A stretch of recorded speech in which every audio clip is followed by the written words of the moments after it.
Hey, what's up? Welcome to the Nikko Daze show, your safe corner in the chaos, your soft landing when the world feels like too much. I'm Nikko, and I'm so glad you made it here. Before anything else, if you haven't already, hit that follow button on Spotify, subscribe to us on YouTube, and give us a little love over on Facebook. This space is only growing, and your presence here matters. Every listen, every share, it keeps this space alive for those who need it. Today, we're opening the door to a feeling many of us carry but rarely name. The episode is called, "It's Hard to Be Seen When You Don't Even See Yourself." This one's for the people who feel invisible, even in rooms full of people. For those who scroll through social media and wonder, why can't I feel that happy? For the quiet ones, the performers, the givers, the ones who show up for everyone else, but don't always know how to show up for themselves. It's hard to be understood when you don't even have the words for what you're going through. It's hard to be known when even you don't know where your pain ends and your performance begins. So today, no pretending, no pressure, no masks. Just us being real. Take a deep breath. You're not alone in this. Let's get into the daze. Let's have the daze check-in. Wherever you are, maybe you're in bed with your earphones in. Maybe you're walking alone with the weight of 1,000 things on your back. Maybe you're surrounded by people but still feel hollow. I want you to pause with me. Let the noise fade for a second. Close your eyes if it's safe to do so. Breathe in and out. Now ask yourself, do I feel seen? Not just noticed, but seen. Really known for who I am beneath the surface. When was the last time someone looked at you and didn't just see the role you play, the good child, the funny friend, the strong one, but actually noticed the fear, the longing, the confusion in your eyes? And deeper than that, when was the last time you saw yourself, not the version you post online, not the version who always keeps it together, but the raw, uncertain, maybe even lost version of you, the one who's still trying to figure it all out? Can you sit with them for a minute? There's a unique kind of ache in feeling invisible, like you're shouting silently in a crowded room, like no one's asking the questions you wish someone would ask. And maybe the truth is, you wouldn't know how to answer them anyway. That's okay. This check-in isn't about having the answers.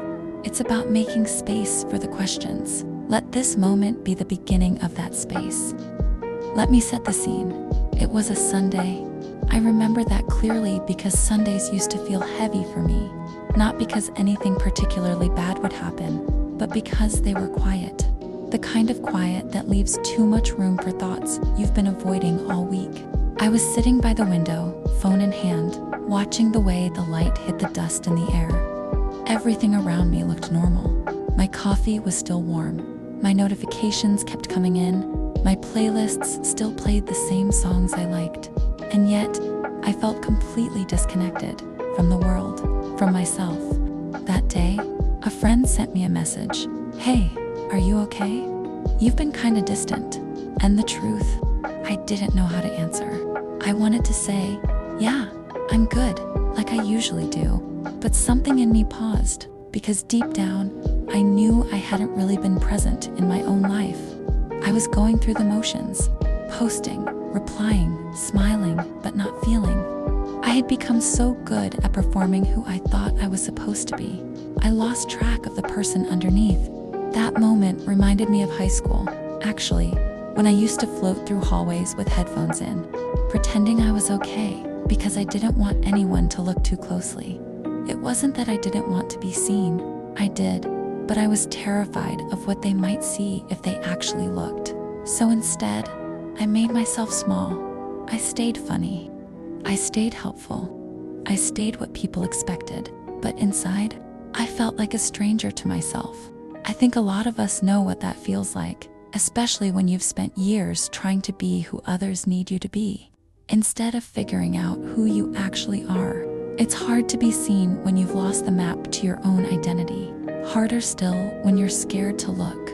But I want you to know that moment, that quiet Sunday by the window, that was also the beginning of me choosing to get curious again, to gently ask myself questions I had long avoided.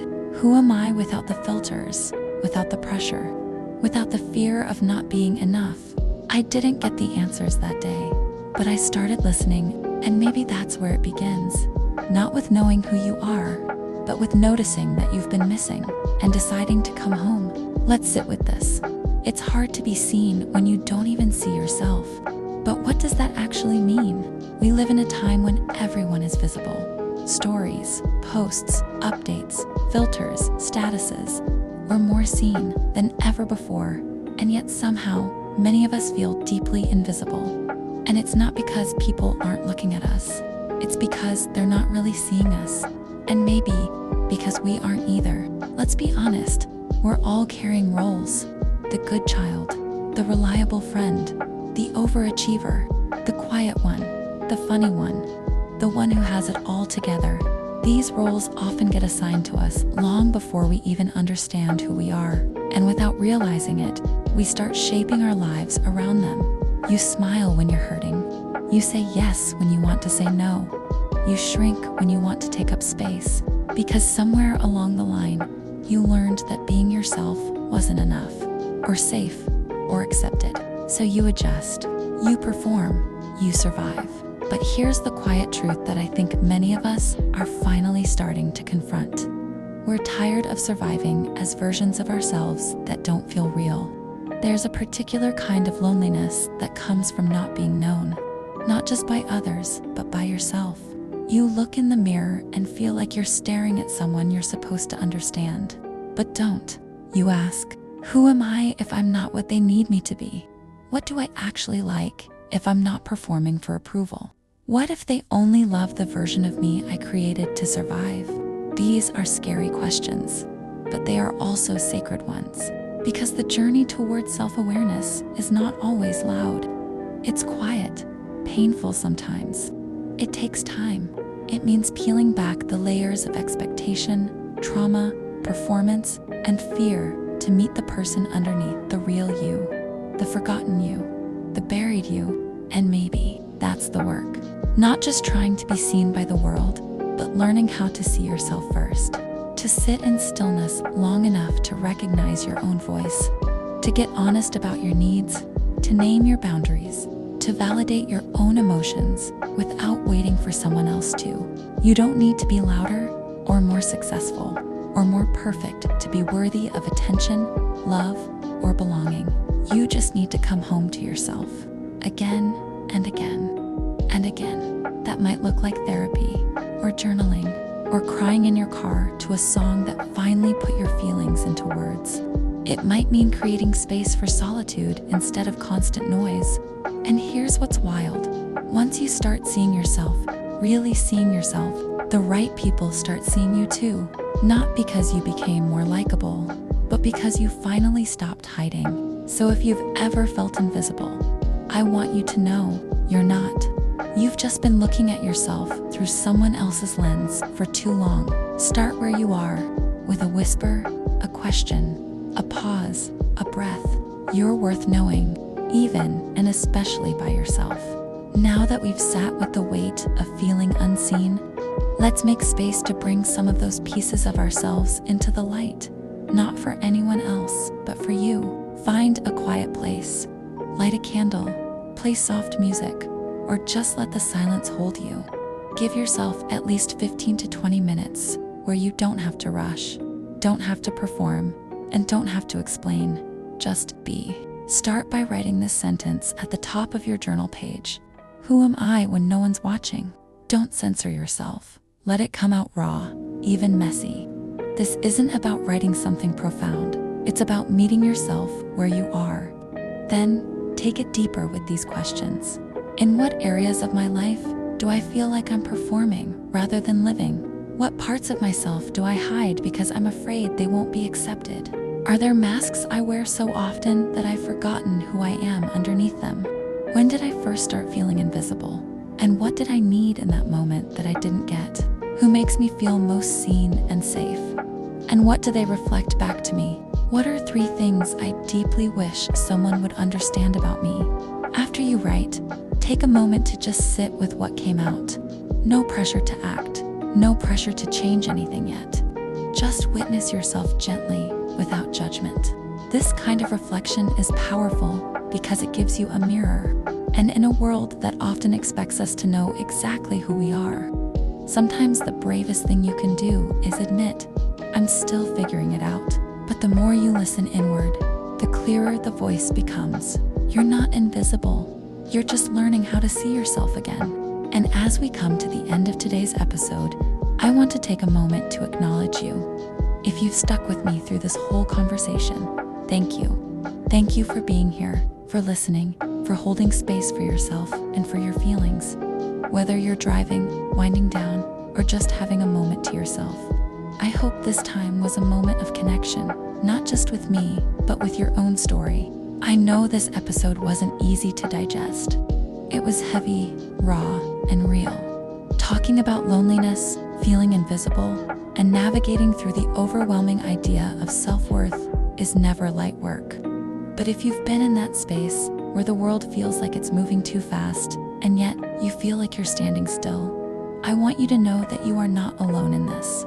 You don't have to have all the answers right now, and you don't have to have everything figured out in a way that makes sense to others. You are allowed to not know who you are yet. We don't always realize how hard it is to find ourselves in a world that's constantly pulling us in different directions. Society, friends, family, social media, they all have their own set of expectations of who we should be, what we should look like, and where we should be in life. But in all of that, sometimes the most powerful thing we can do is just listen to our own voice, even if it's quiet. The truth is, your voice is enough. It's okay if you don't have the answers today. It's okay if you're in a space where you feel like you don't even know what you need right now. Sometimes, the first step is just acknowledging that there is pain, there is confusion, and there is a desire to be seen, even if we don't know what that looks like. Just acknowledging it is enough. And maybe, just maybe, there's beauty in the uncertainty. There's beauty in the exploration of who you are, of stepping out of the shadows and starting to trust yourself. I want you to remember, you don't need to be perfect to be worthy of love, of attention, or of validation.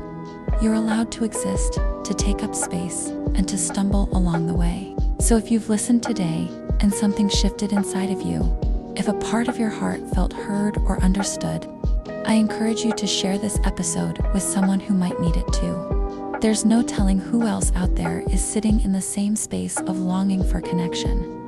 But sometimes, all it takes is one conversation, one shared moment, to feel seen. If you haven't already, please don't forget to follow the Nikko Daze Show on Spotify, subscribe to us on YouTube, and like our page on Facebook.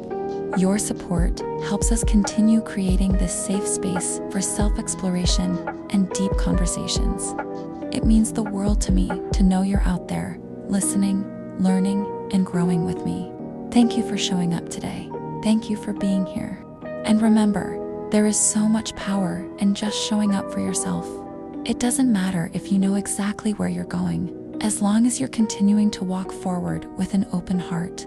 I'll be here with you in the days, always. See you in the days. Love, Nikko.